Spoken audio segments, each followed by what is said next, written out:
Assalamualaikum warahmatullahi wabarakatuh.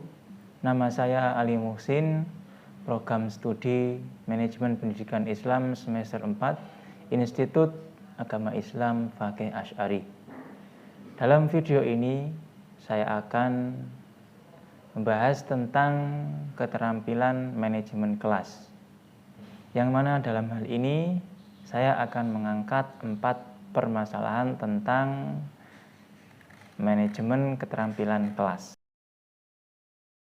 Permasalahan yang pertama yaitu apa saja faktor-faktor yang mempengaruhi manajemen kelas.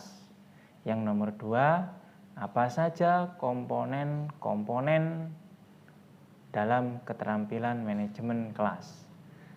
Permasalahan yang nomor 3 yakni bagaimana manajemen kelas yang efektif. Dan yang nomor 4 adalah apa saja hal-hal yang perlu dihindari oleh guru.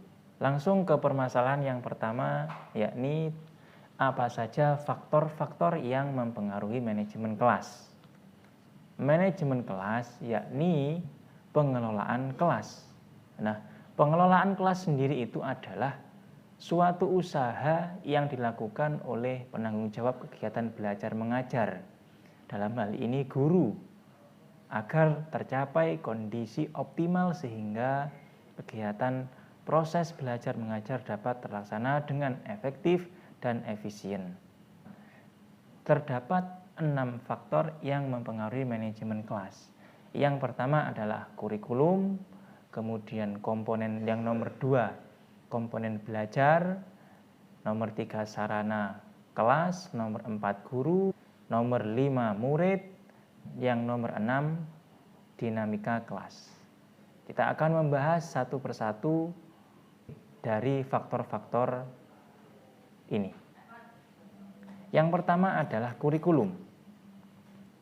Undang-Undang nomor 20 tahun 2003 tentang Sistem Pendidikan Nasional menyebutkan bahwa kurikulum adalah seperangkat rencana dan pengaturan mengenai tujuan, isi, dan bahan pelajaran, serta cara yang digunakan sebagai pedoman penyelenggaraan kegiatan pembelajaran untuk mencapai tujuan pendidikan tertentu. Berdasarkan pengertian ini, kita bisa memahami bahwa kurikulum itu merupakan pedoman dalam proses pelaksanaan belajar mengajar, yakni berisi tentang mata pelajaran apa saja hingga metode-metode atau cara-cara yang digunakan untuk menyampaikan pelajaran tersebut. Kemudian faktor yang nomor 2 yakni komponen-komponen belajar. Terdapat 5 komponen belajar dalam sebuah pendidikan. Yang pertama adalah tujuan. Tujuan merupakan target hasil yang ingin dicapai. Setiap lembaga pendidikan, setiap orang, setiap individu itu pasti memiliki sebuah tujuan. Begitu juga dengan pendidikan. Pendidikan ini haruslah memiliki sebuah tujuan, yang mana tujuan ini merupakan sebuah target yang harus dicapai oleh sebuah lembaga pendidikan. Kemudian komponen belajar yang nomor 2 adalah materi. Materi ialah bahan yang akan diajarkan atau disampaikan kepada murid. Dalam hal ini, guru itu haruslah memiliki materi yang akan diajarkan kepada murid-muridnya. Komponen yang nomor 3 yaitu strategi. Maksud dari strategi ini adalah metode atau cara-cara yang digunakan oleh pengajar atau guru untuk mencapai tujuan yang telah direncanakan. Komponen yang nomor 4 adalah media. Media adalah apa-apa yang digunakan atau fasilitas lainnya yang mendukung dalam mencapai tujuan. Komponen yang nomor 5 ini adalah evaluasi. Evaluasi adalah kegiatan mengoreksi, mengumpulkan informasi mengenai hasil kegiatan belajar yang telah dilaksanakan. Kemudian lanjut ke faktor yang mempengaruhi manajemen keterampilan kelas yang nomor 3, yakni gedung dan sarana kelas. Lingkungan fisik tempat belajar mempunyai pengaruh penting terhadap hasil pembelajaran. Maksudnya adalah sarana gedung dan sarana kelas ini memiliki pengaruh yang sangat penting terhadap hasil pembelajaran. Lingkungan fisik ini bisa meliputi ruangan tempat berlangsungnya belajar, kemudian tempat duduk, meja, kemudian ada ventilasi udara, kemudian ada lemari untuk menyimpan barang-barang. Nah, kemudian komponen yang nomor 4 adalah guru. Guru ini menjadi komponen yang penting dalam proses belajar mengajar.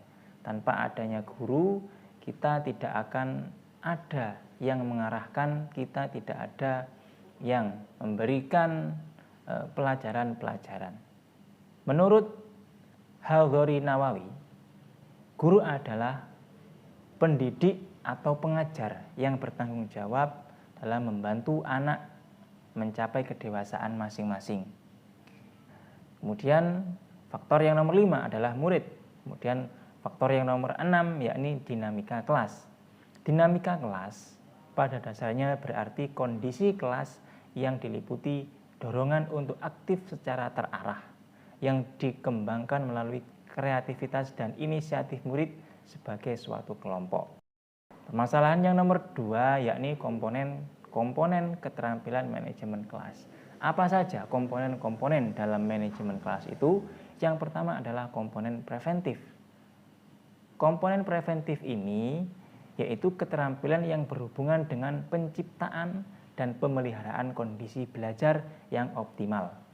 Nah, jadi guru itu memiliki tanggung jawab untuk menciptakan kelas yang kondusif, untuk menciptakan kondisi belajar yang optimal sehingga anak-anak mampu menyerap ilmu yang telah diberikan oleh guru.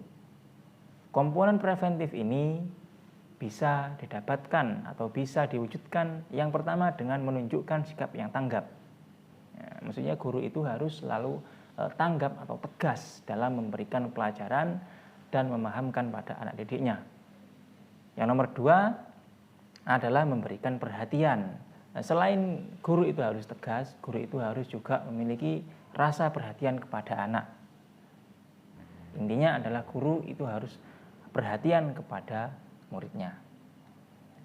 Kemudian komponen preventif ini bisa dihasilkan dengan cara memberikan petunjuk yang jelas. Ketika guru ini menerangkan itu harus dengan jelas. Ketika guru memberikan contoh harus dengan jelas. Supaya apa?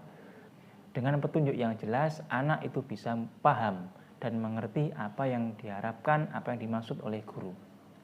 Kemudian selain komponen preventif ada juga komponen represif. Komponen represif ini yaitu keterampilan yang berhubungan dengan pengembalian kondisi belajar yang optimal, yaitu berkaitan dengan respon guru terhadap gangguan siswa yang berkelanjutan. Maksudnya adalah komponen represif ini bagaimana guru itu mengkondisikan murid-muridnya yang ramai, bagaimana guru itu mengkondisikan kelas yang gaduh. Intinya adalah guru mengembalikan kondisi yang ramai menjadi kondusif. Permasalahan yang nomor 3 yakni bagaimana cara manajemen kelas yang efektif. Manajemen kelas yang efektif ini dirumuskan sebagai kemampuan guru membangun lingkungan belajar yang kondusif untuk meningkatkan keterlibatan serta partisipasi siswa dalam belajar sehingga dapat dicapai hasil yang optimal. Masalahan yang terakhir yakni hal-hal yang perlu dihindari oleh guru. Sebagai guru yang profesional, hendaknya kita menghindari hal-hal yang akan saya sebutkan ini. Di antara hal-hal yang perlu dihindari guru itu diantaranya adalah 1, sering terlambat masuk kelas.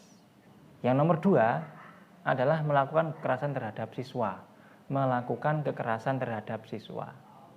Maka dari itu, kekerasan itu dilarang dalam dunia pendidikan. Boleh menghukum asal jangan berlebihan. Yang terakhir adalah guru itu tidak boleh pilih kasih. Pada dasarnya semua murid itu ingin diperhatikan juga oleh gurunya. Oleh karena itu, kebiasaan buruk seperti pilih kasih ini sangat tidak dianjurkan untuk dilakukan. Semua siswa itu memiliki sifat yang berbeda-beda. Guru harus pintar, harus mampu memahami dan bertindak adil kepada mereka. Jangan terlalu sering menyebut nama siswa tertentu saja atau tampak baik secara berlebihan kepada siswa saja. Semua harus dilakukan dengan adil.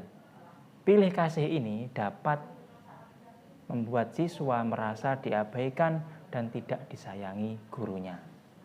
Cukup sekian, mudah-mudahan apa yang telah saya sampaikan bisa bermanfaat untuk kalian umumnya dan khususnya untuk saya pribadi.